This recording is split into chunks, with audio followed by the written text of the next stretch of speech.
I hate introductions, don't you? But it seems like they're always necessary. So here goes. I'm Ashley. I'm a wife, mom, pastor, and missionary's kid, which is double trouble if you didn't know. And if you're in this space, we're here to learn about who God is, who we are in Him, and how to do faith in the real, meaning the real messy.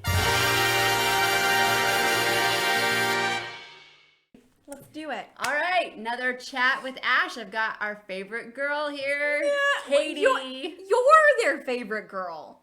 Come on, we all know. No. All right, our favorite guest. Yes, there we go. Okay, But you're... I will take that. So, hello. Hi. We actually Her just... shirt, really? What? Do you even know who they are? No. I don't care to know who they are. I am wearing an NSYNC shirt, and I'm showing my age. Bye, bye, bye. Well, na, na, na. I can't believe I just sang that I on can't YouTube. either because that's not how it goes. Does it go bye, bye, bye, bye, bye, bye, bye? No, we Is it a rap? Bye, bye, bye, bye, bye, bye. Okay. Moving on. You are getting educated after this episode. But we just finished recording on our... all over the place. Yeah, so if you didn't know, Katie and I actually try to record every Monday on a Facebook page called All Over the Place with Ash and Kate. Yes, we have a very miscellaneous podcast. Come join us there. It's very enlightening. Yes. We're very mature Oh, always. we're getting, I feel like we're getting less and less mature. I think so too. I think they say if you hang out with the young, they make you feel young, right? Yeah. That's what's happening. This is your fault. And people called me an old soul. Huh, Oh, well. interesting. We Maybe balance each other out. you're the one that's immature. No, it's possible. My family, my husband would say it's definitely possible. But we started on this topic. I don't even know how we want to start it here, Katie, because if there were a way to just splice. I mean, well, it kind of started with talking about 9/11, obviously because it just happened. It just happened.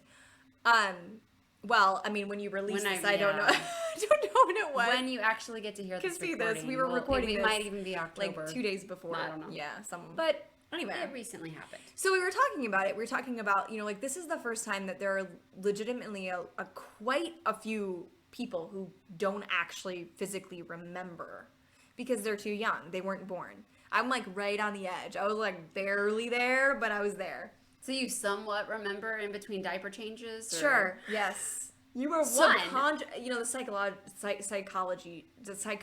I can't even talk. The psychologist in the world would be like, she subconsciously intook the negative energy of 9/11. Okay, whatever. Anyway. Wow, that was the deep end. Anyway. But we're talking about how it's sad that there are kids that genuinely do not understand the weight of what happened, but also appreciate the life that they live and how many people fought for them. Like that whole sentence, if it weren't for the fact that my mom was super into teaching us history and my dad actually had like a personal experience with 9/11, there are times in my life that I really just wouldn't even connect to that whole like fought for, because I've lived in a USA that has been free and happy and comfortable and really very, very rich compared to the rest of the world, and then feel sort of entitled to that. Like that's just what it is. And long story short, my dad had a very, very personal experience with 9/11. He was supposed to be there on September 11th, and his meeting got canceled the day before. My brother didn't know that, and he was in Texas and called home and was frantic because he thought my dad was in the towers. I have to ask, and I wanted to earlier, was he in New York or did he not fly out at all? No, he never went. And we just didn't tell my brother because we didn't, everybody was really excited about it. We were like, oh, well, Anyway, the reality is because of what happened and because my dad was supposed to be there, it was one of those situations where every year we really think about that. We really think about the weight of what happened and the weight of what could have happened, and we just are really grateful that God spared him. But at the end of the day, it's looking at like being in gratitude, even when things are hard. I think kind of where we ended with the podcast was, hey, we have no reason to complain because we don't deserve any of this. In fact, we deserve much worse. And so Like, God is so gracious. There's so many times in the Psalms, there's so many times in the Bible, all throughout the Bible, where God is having grace and mercy on us. And even being so tender when we're having those moments where we're like, I can't take it. This isn't fair. I don't know what's going on. Like, questioning God and questioning his love in that moment, right? We all have all those do it. times. But when we realize that every good thing that God has given us is literally from God, we would not have it.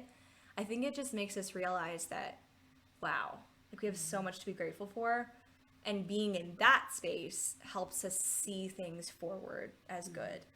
Yeah. So on September 11th this year, I wrote a blurb on social media. Oh, you got to read it because it was beautiful. Oh dear, I'll have to try to pull it up because I was in my teens. I was living overseas.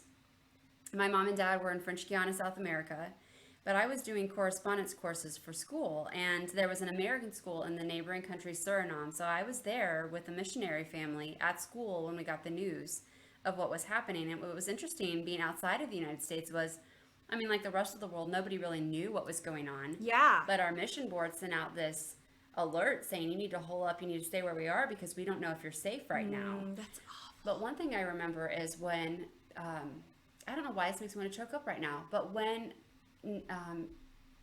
people in that country or in French Guiana when we went back would find out we were American, they were so compassionate. Aww, So, you know, just we wow. are so sorry for what's happening. Also, one thing I noticed is most people overseas that I met had no concept of how big America actually is. So we would meet people and they're would say, like, your country has been blown up. Like, they're like, probably "Well," like, and they would be like, I have a cousin in Miami. Do you know him? No. no, Miami's it's a really very big. Or I remember one pastor, he and his family were going to fly to Miami and they wanted to drive to New York City to see family members. I don't think they realized. No, oh no, we could get, I mean, we could go the whole coastline in just 4 or 5 hours, and that was it. Wow. So, you know, it's just, So it was different. it was like, wow. But yeah. I think because of that mentality, there was even more compassion because they thought, Yeah, surely you must know totally. someone. Yeah. I personally did Well, not. I think the other thing is, like, everybody felt it. Everybody Like, felt everyone it. everywhere. Like, it was like, because again, like, wasn't planned. We didn't know what was going to happen after that. Right. Like, even years after, I remember, like, the discussions about, like, is it going to happen again? Like, there was a lot of nerves around Yeah. what had happened. What was going on. So this is what I wrote this year, just reflecting from what I remember as a teenager. It says, today is draped in sorrow for the lives lost and the heroes who ran to danger. Do you remember the aftermath of selflessness, kindness, generosity, prayers, unity, and reverence for the nation we are blessed to call home? It's not enough to hold a memory. 20 years later finds a very different America, one that makes me suspect we have all forgotten what was learned from those horrific days. To honor the fallen is to live in a way that teaches the generations who can't remember for themselves. We aren't doing that well with attitudes of hatefulness towards brothers and entitled ungratefulness for freedoms given through great sacrifice. What if today we began a new ground zero in our lives? What if we asked God to change the heart of our country and let it begin in us, not pointing fingers at somebody else? Yeah. I added that. Pray for those who carry pain today.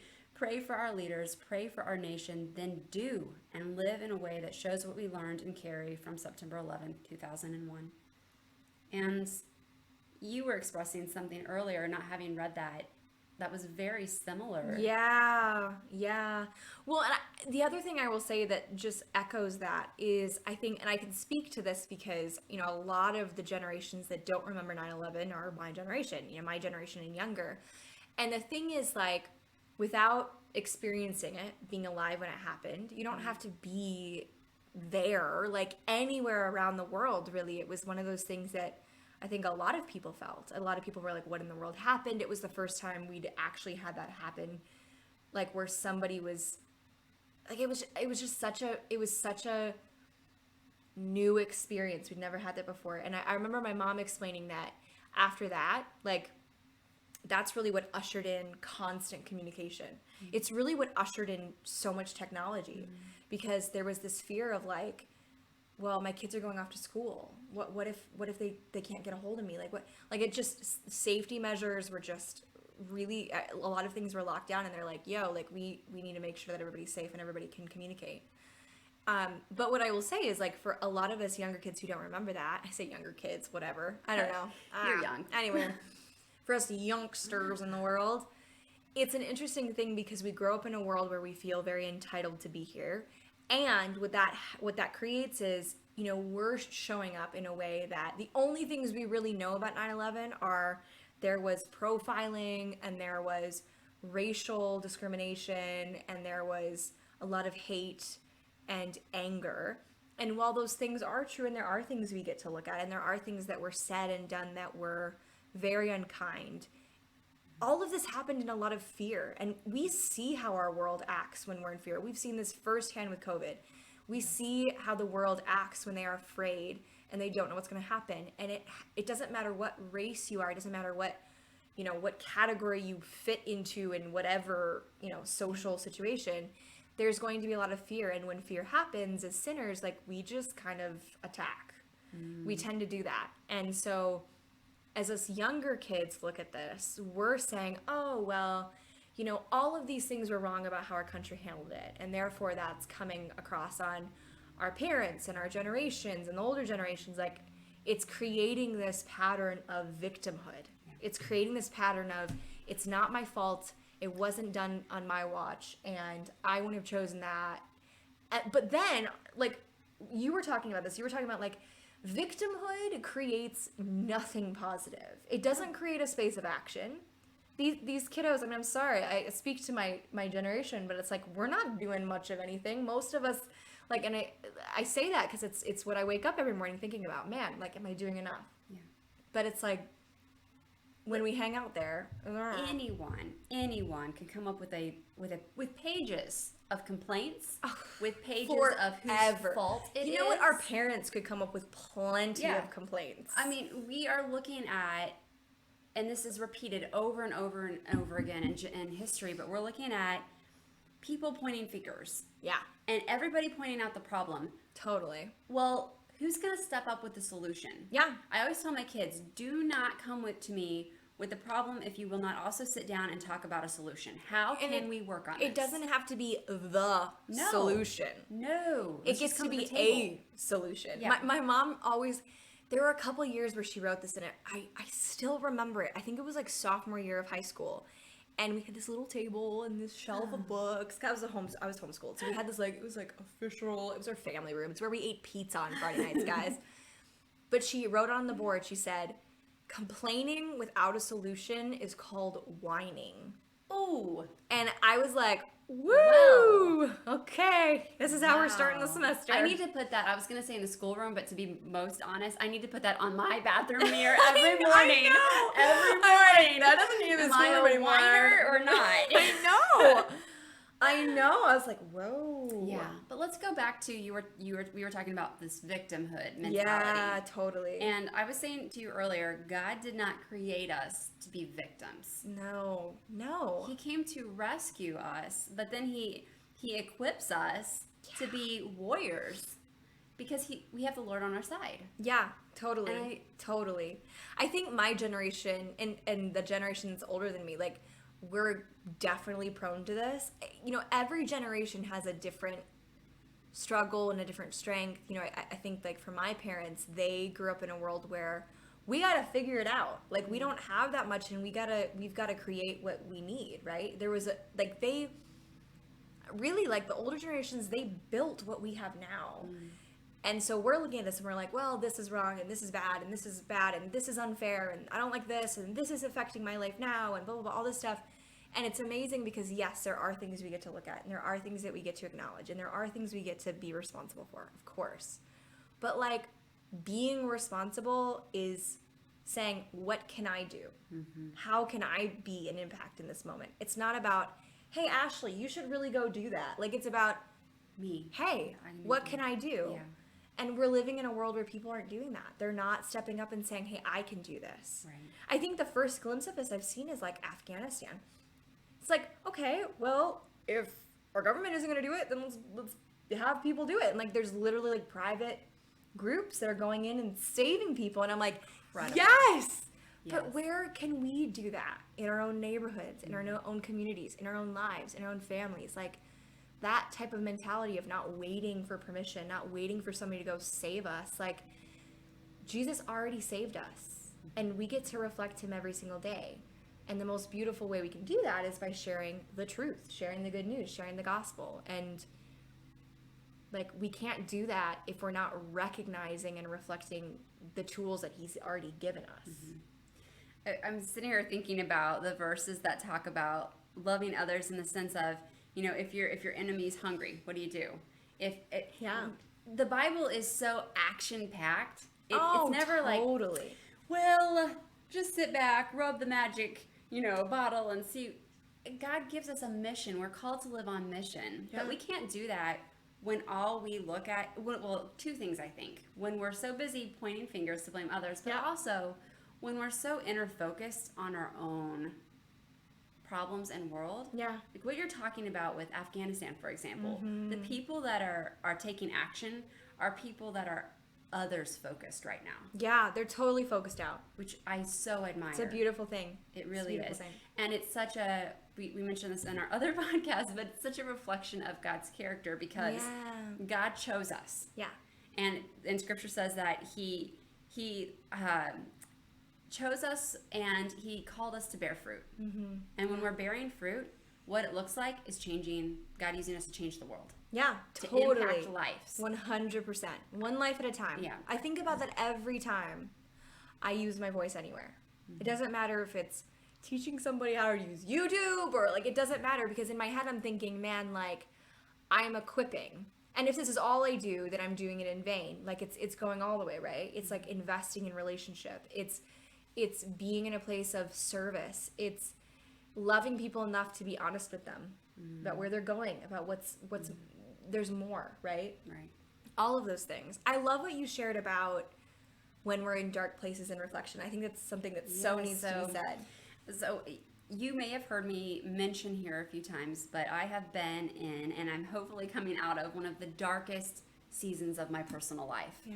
And struggling so greatly.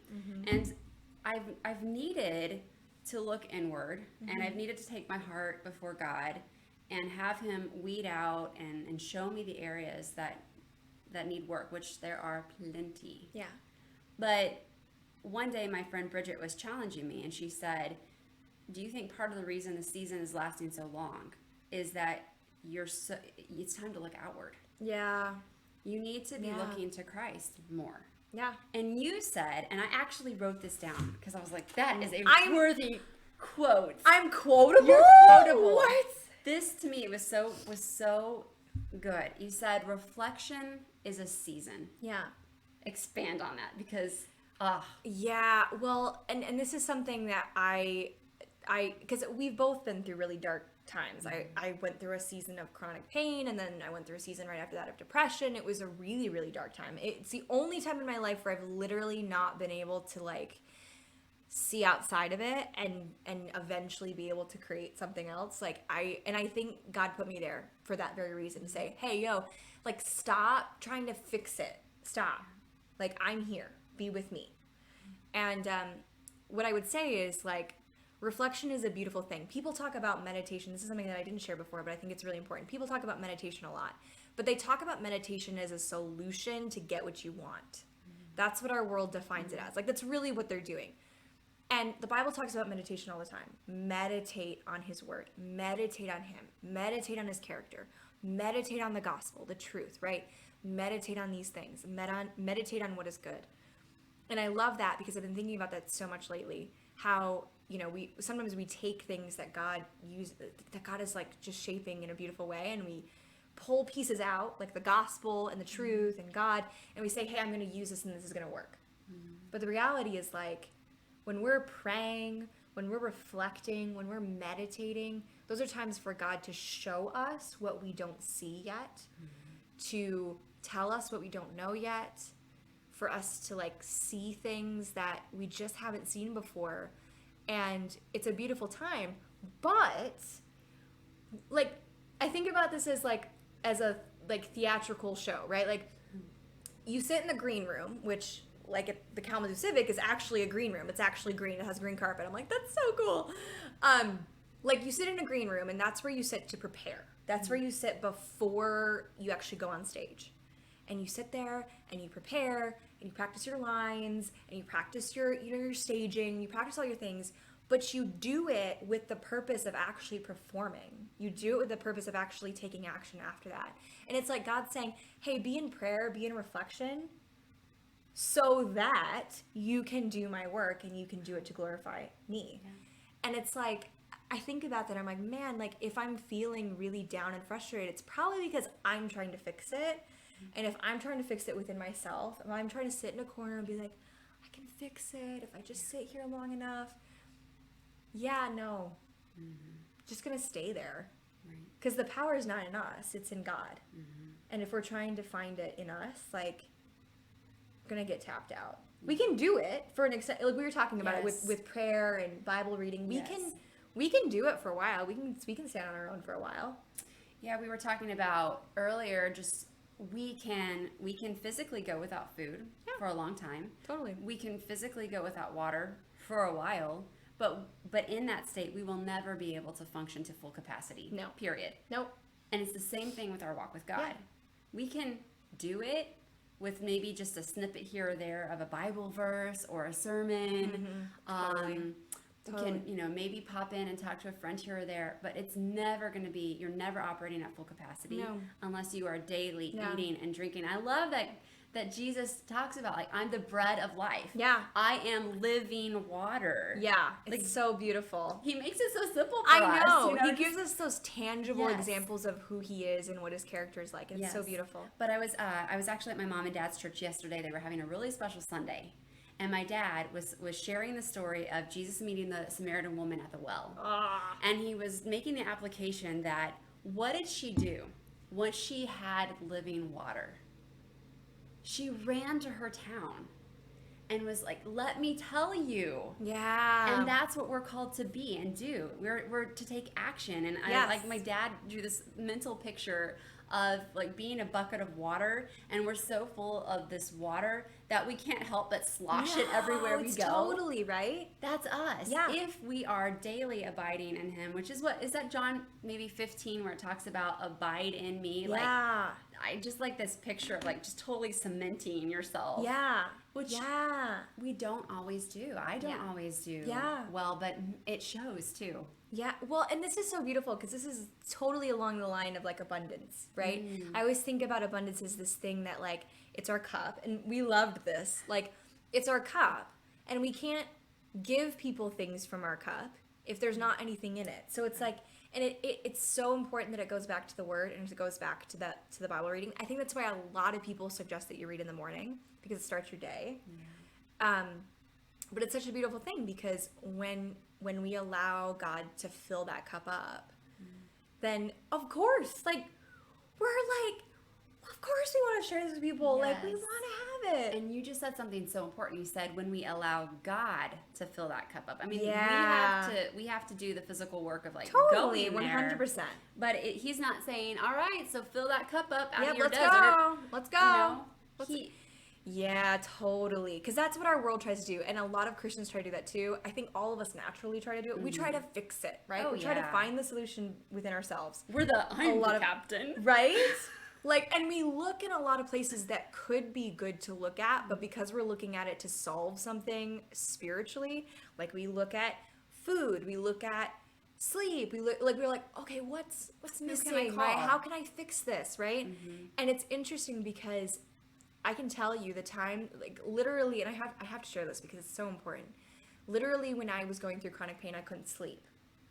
Like, I would sleep maybe 20 minutes at a time, and then I'd wake up, and I'm telling you, I give you this a visual picture because I know some of you struggle with sleep.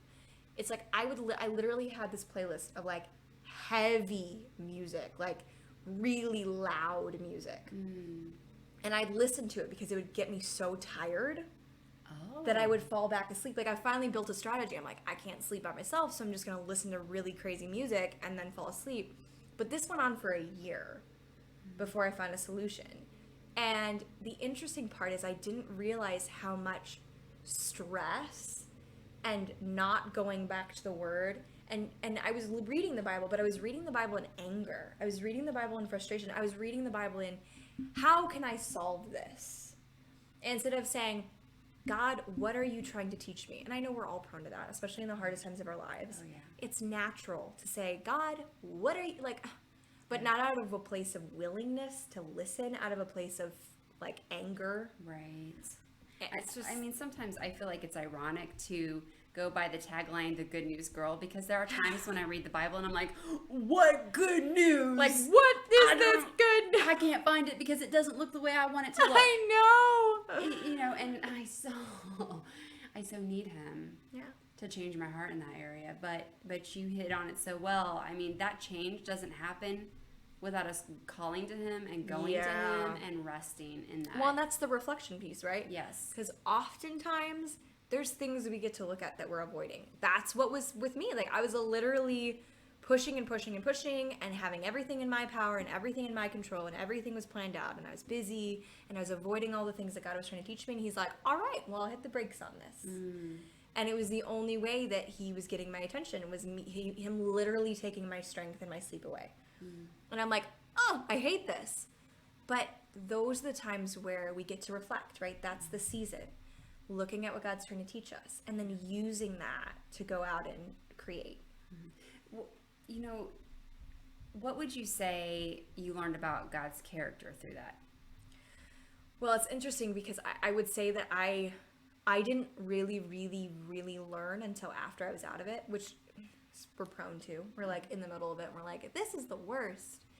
But what I learned is that he's so determined to love us and love us well, even when it hurts, like physically hurts.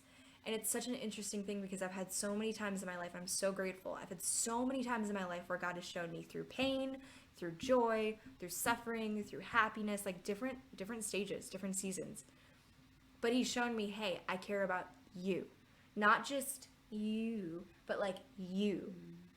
And that's such a beautiful thing because it takes the generalness away from God and it puts you right in the middle of his gaze. Like, it puts you right there. And you're like, wow, like, he created this for me.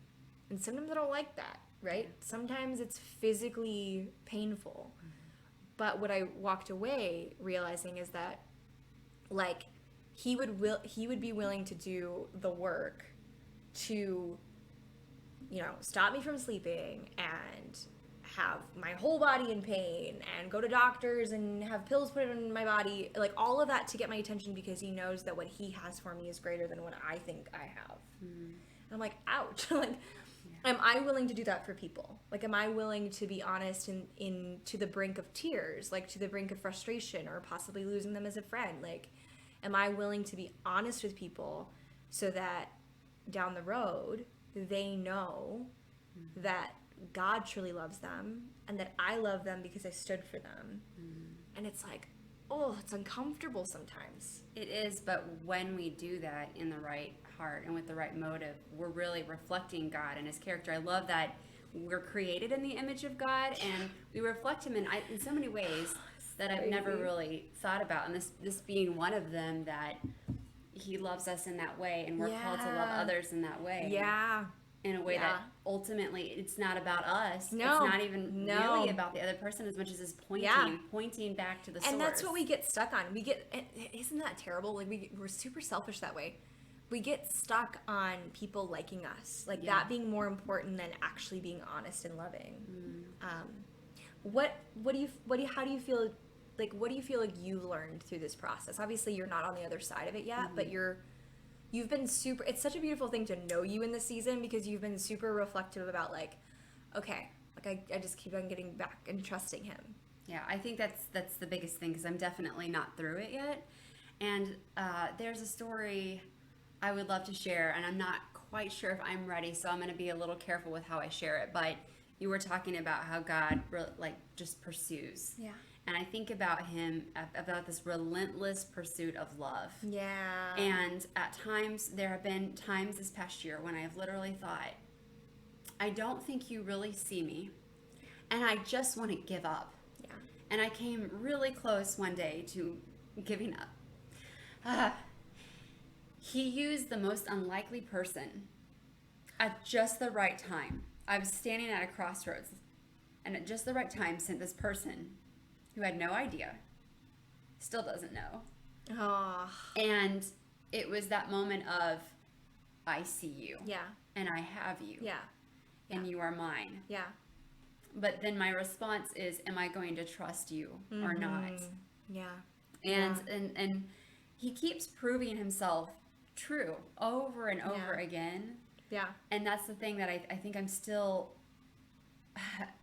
need him so much. I will always need him. But in this season of just help me trust you, one of the phrases from the Bible that sticks to me the most right now is, and I've mentioned it in previous podcasts, is when a man with a sick son says, Lord, I believe, but help my unbelief. Yeah. That resonates so deeply with me. So true. I believe, but help my unbelief. Yeah. And praying that God will give me the faith to trust him and his character. Yeah. But I love that he will meet us in those places. I'm working through a Bible study. It's been months. It's been too long, but I've just been slow going. And it's called In the Wilderness. And talking about, he is the God of the wilderness. Yeah. So when we're Even in the there, desert place. Especially there. Yeah. He's that living water in the wilderness. Yeah. And there are times when, I shared this with a friend recently, I really want to touch on this here because so many of you are in a wilderness of various sorts. So many of you are hurting and you're aching and you think God doesn't know and God doesn't see. Not only does God give us himself, but he gives us others. And I was sharing with a friend, there are times when it is our heart's desire to cry out to God and to lift our hands to him, but we don't physically have the strength to do it. Yeah. There is so much beauty in allowing someone to come beside you and lift your hands for you. Yeah. Oh, yeah. That has been another thing in this season. The people that I have been able to trust to fully let in. Yeah. The people that I've been able to trust to help me lift my head and my hands on the darkest of days. Yeah. What a gift it is that we're not alone in the wilderness. It's not just us and God, although that would be enough. Yeah. Yeah. Yeah. He says, let me give you people. Yeah. To sit there with you. And the beautiful part is that's literally because he just loves us. Yes. It's another example of the fact that he cares. And sometimes, I would say in my case, I have learned how much God loves me in those moments where it feels like there's nobody else and nobody gets me and nobody and sometimes you just don't know that stuff until you get out of it and look at the other side and you're like, whoa. So there's going to be so many beautiful things you're going to see on the other side. I can't wait. And sometimes that's what keeps you forward, right? Saying, oh my goodness, God's teaching me so much and sometimes I can't see it. But it's okay because I know that he will show them to me eventually. And I just get to keep on daily trusting him. And sometimes that's what we have to do. Yeah. Do you think there's something to be said for, I kind of come to this point of finding a lifeline. So you have God, who is your constant source, right? Yeah. That's your daily bread, your daily food and water. But what is it in your life that you might identify as a lifeline? So for me, for example, there are certain places to go or certain people to reach out to that I know that's a lifeline that God uses to keep me going forward one more step, because sometimes it's like I can't take one more step, and so I need that lifeline. And so what is it in your life, do you have those things you're like, I know that's a lifeline for me? Man, I mean, there's people, there's certain activities, and I think one of the things that I love is that we go to God first, right? And sometimes I don't do it in the right order. And I think that can get me real confused about who's speaking, right? Because sometimes God's speaking through somebody, but I'm seeing it as them helping me out. And so I'm ringing them every time instead of going to God first. So sometimes we get it out of order. The reality is we start with God because he's the one orchestrating everything anyway, right? When that person calls us up and we didn't ask them to call us, that's him doing it, right? But it's interesting. This is so funny. Right now in the season I'm in, actually my lifeline is my mom. Ugh, I love my mom. She's so gracious. She listens all the time. I'm jabbering on and processing things and she's like, yeah. It's so great. I I would say you, my girl, like Same. for sure. Like it's that regular just refilling of the cup, right? Yeah. But I think one of the things that has been a lifeline that God has just gifted me with, and I'm getting to like just hold it with open hands, because there's going to be a season maybe where it's not there, but really being able to serve people through my business, like, because it's not about the money. Yeah. It's about people calling me when they're like freaked out and they're in tears, and being able to just support them and looking in the right place, right? I love that. I think that, and what the beautiful part is, when we support other people, think about the times you've been able to support people. You get off the phone and you're like, Wow. whoa, that's literally what I was struggling with, and I had no idea that was in me to support somebody else. But now I get to look at this and say, this is what God's teaching me. And he literally used somebody else having the same issue and you being able to support them through it to help me see how God is supporting me through it. And this goes right back to your earlier quote, that reflection is a season. And then there's that season to go and do. And, you know, when I think about my lifelines, I think about, well, there are certain places I like to go. There's watercolors. There's things that I use to cope. And there is, I think when you're in a hard place, there's the importance of kind of knowing you may need to scale back some on what you would typically do. Totally. But that's just knowing your body and your mind and spiritual. Like it's, Yeah, but at the same time, there's something to be said for the way that God can use service as a healing mechanism in our heart and our life. It's incredible. You know, this is the most beautiful thing I've ever heard said about self-care. Because self-care is like it's a wonderful thing. I think sometimes it's blown out of proportion. Like it fixes everything. And it's like, no, it doesn't. But I've learned, like, spiritually, that balance. Like, I'm learning it. I'm figuring it out a little bit. But I've cut my work time in half, because it's not something that I'm using to avoid things now. So I feel so great, because I'm like, oh, I don't work all the time now. Like, I actually have family time, I have chill time, I have my alone time, I have social time. But it's interesting because somebody said, this is so crazy. I was like, this is like blowing my mind sometimes. You know what? Sometimes self-care is doing the thing you need to do. Like completing the thing that you need to complete, getting the thing off your list that you've been avoiding, being there for that person that needs help. Like, instead of avoiding the things in your life, sometimes the self-care is like doing what you need to do. And I literally heard that like 3 days ago, and it makes me think of my mom, because I will look at her and say, don't you want to sit down? But I think to her, what speaks to her the most and what keeps her going is understanding that she is there to provide and support her family. And there's always something to do. And I always thought of there's always something to do as a negative thing. But I think for her, it's like there's always something to do. And it keeps her going. Wow. And I'm like, wow. I just never would have thought of that way. But I think for her, it's like self-care and motivation, and supporting her is like just doing the thing that she needs to do. That's really beautiful. I know. I'm like, I wish someday maybe I'll get to that level. Like, wow. But I don't know. I mean, because some of that might just be that God has created us also differently. And totally. He uses different ways and different things to... And different seasons too. Like, again, it comes back to that season. Like, we get to be open with life looking totally different from year to year. That has been a real struggle for me.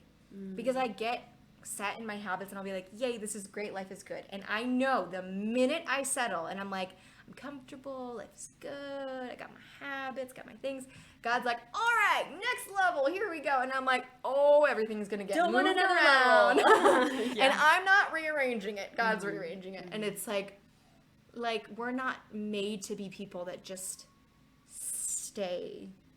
Like, God didn't design us that way. No, and it's interesting when you said that, I thought of the verse that talks about how God doesn't change, but it doesn't say that we don't change. No, it never notice how it never says that. He's like, I'm always here to move things around in your life. I'm always the one. I am always here to rearrange. I'm the constant. You are not. I know. Oh, it would have been convenient if he would created us that way. I would love to reflect your image, Lord, in that way. I know, right? Like, please, can we? No. But you know what? I'm so thankful that we're not that way, because can you imagine? I mean, who we would be without him? Can you, well, like, even, like, can you imagine being the same person that you were yesterday? No.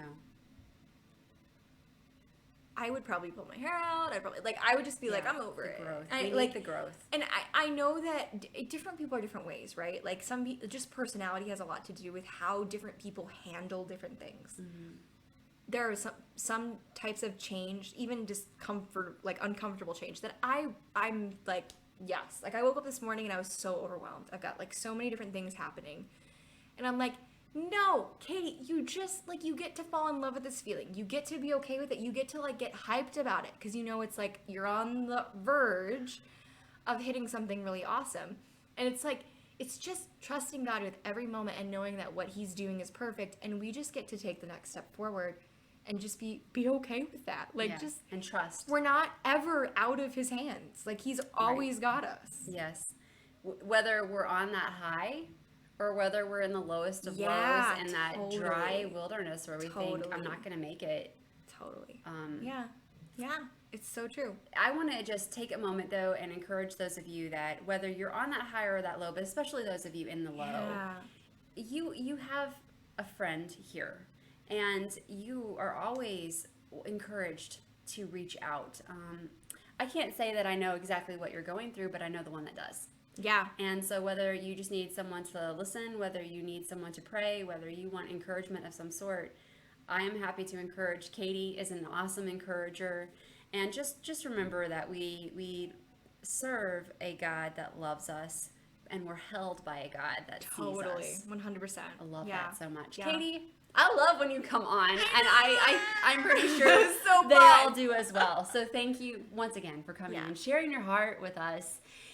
If you like this episode, if you want more episodes, subscribe to the channel. I'm so proud of my student. Wow. Working on it. You guys have an awesome week. We'll see what God has in store. Keep walking, keep holding fast. Remember the God that loves you.